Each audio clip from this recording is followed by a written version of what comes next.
Viral ang video ngayon kung saan sinundo ng personal ng aktor na si Coco Martin ang girlfriend na si Julia Montes pagkatapos ng event nito sa Swiss Pro League.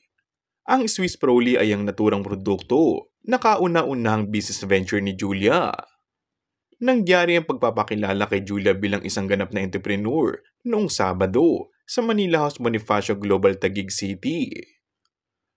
Ayon sa source, ay galing pa mismo sa taping ng Batang Quiapong aktor dahil nakasuot pa ito ng barong kung saan susuot niya bilang tumatakbong vice mayor sa latest na kaganapan sa serye.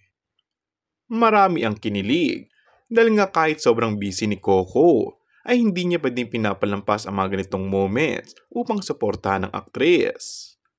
Hindi na nga daw nakapagpalit ng damit ng aktor dahil nagmamadali ito para makaabot sa event ni Julia. Kahit nagmamadali at pagod, ay nakangiti ba itong kumaway at nagpaalam sa mga fans na nakakita sa kanila bago sumakay ng sasakyan. Samantala, natanong kamakailan ng aktres kung papaano niya i-describe si Coco bilang isang ideal partner in real life. Isinilarawan niya itong caring at supportive. Inaalagaan mula umaga hanggang gabi. Itunuturing din niya itong best friend.